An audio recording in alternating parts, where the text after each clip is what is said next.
I'm delighted to welcome onto the stage Zac Cheah, who's the CEO and the co-founder of Pundi X. And he's going to be discussing, will the mainstream adopt cryptocurrency? Ladies and gentlemen, please warmly welcome, before the coffee break, Zac Cheah.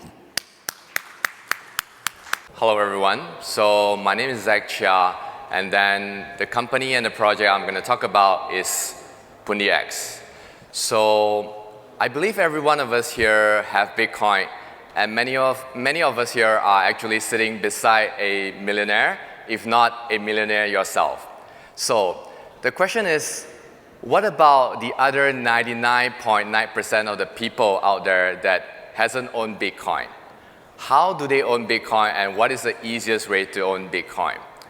So before we start, I would like to introduce our company. Our company is Pundi X, and we have offices in Singapore, Indonesia, and also China. So we are now actually one of the largest, if not the largest, offline QR code payment company in Indonesia. So we started as a fintech company, and then we have branched into a blockchain company. So let me just get into the discussion right away. So we actually built this product in September last year. So we were doing well in fintech. There were many people in Indonesia that is coming on board into fintech, because in Indonesia there's less than 10% of the people who has a bank card. In fact, 7%. But there are more than 200 banks in Indonesia. So we asked ourselves, how can we use blockchain to change this? Hence, we built this product. This is a POS device that is connected to the blockchain.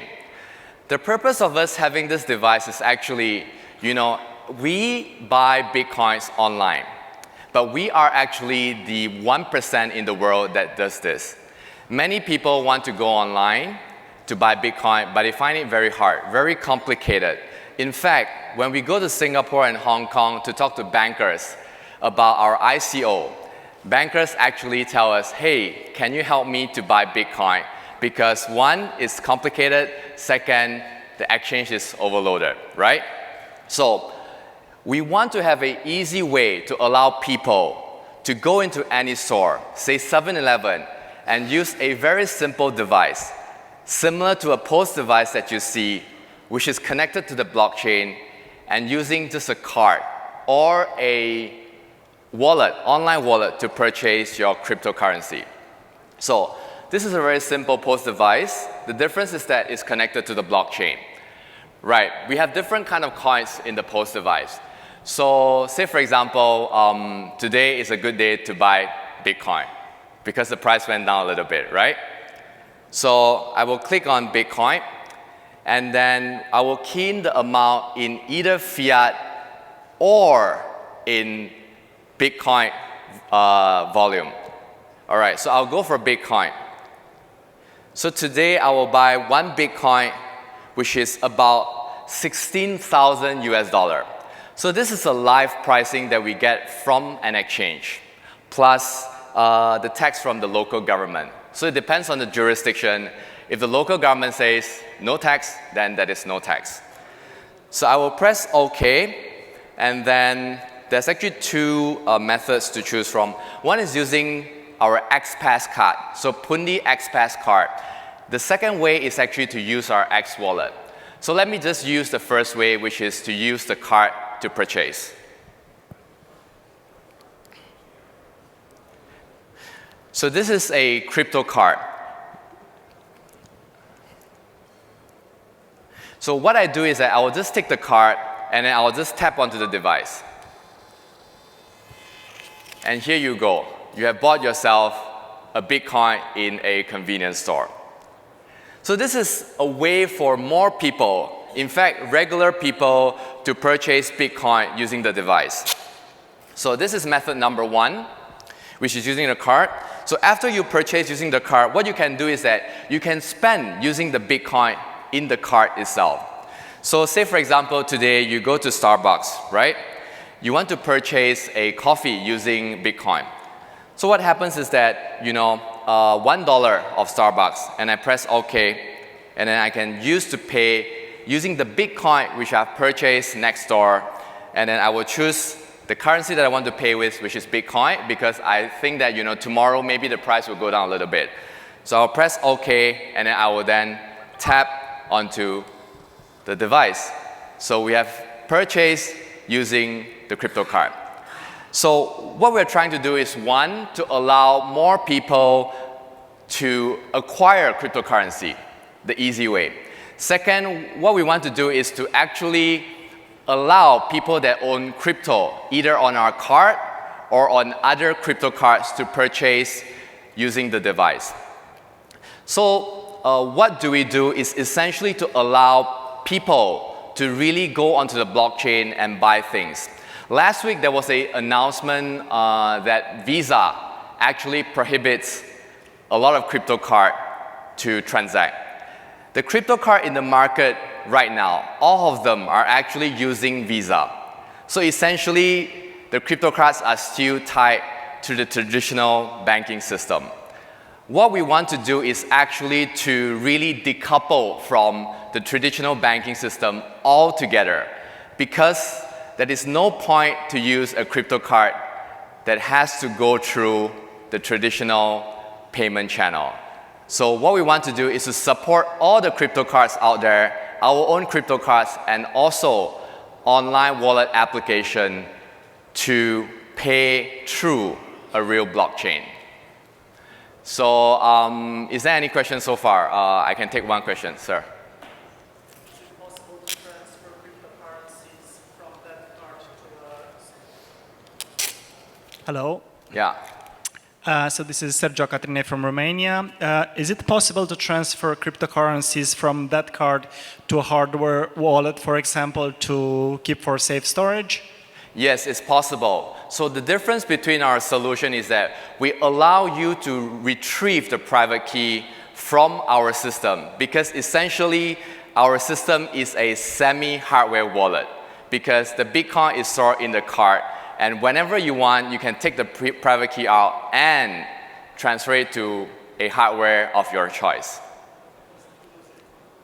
If you lose it, there's actually a security card that we tie together. For a detailed explanation, we actually have a booth outside that you can actually come over. So now let me just demo to you using my application.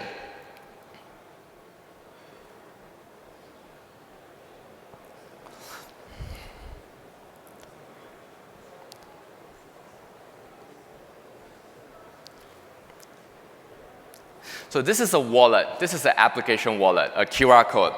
So what happens is that, say for example, today I want to buy Bitcoin. 1 Bitcoin.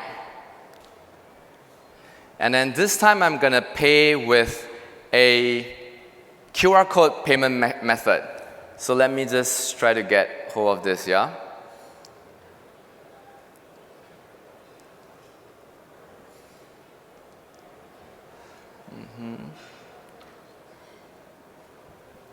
Oops, sorry.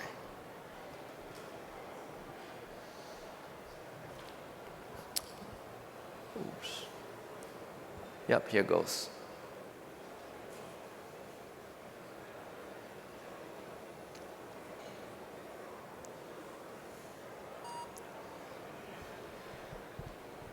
Yep, here it goes. So you can pay with a card or you can pay with an application. So we started our ICO in October, and then we are actually raising 35 million, and we have a very successful pre-sale, because I think we have a product that we really want to release into the market, 100,000 devices minimum in 3 years.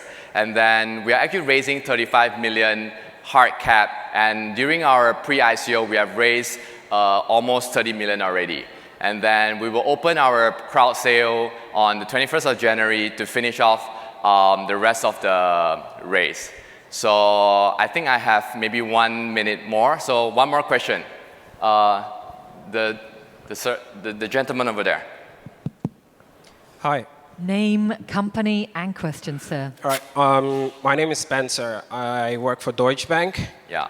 And one of the problems with Bitcoin is the speed of the transactions and the fees. Right. How do you manage? Right. Very good question. So you don't want to buy Starbucks $1 of coffee and you pay $1 of transaction. That doesn't make sense. And you don't want to wait for your coffee to go cold, right? So what happens is that we actually have a sidechain transaction on the site. So when you purchase your items, we actually confirm it on the sidechain through a private chain network, and you can get your coffee or your item. And the confirmation will then go into the public chain later on. So security and also speed together, right? One last question, perhaps. Yeah.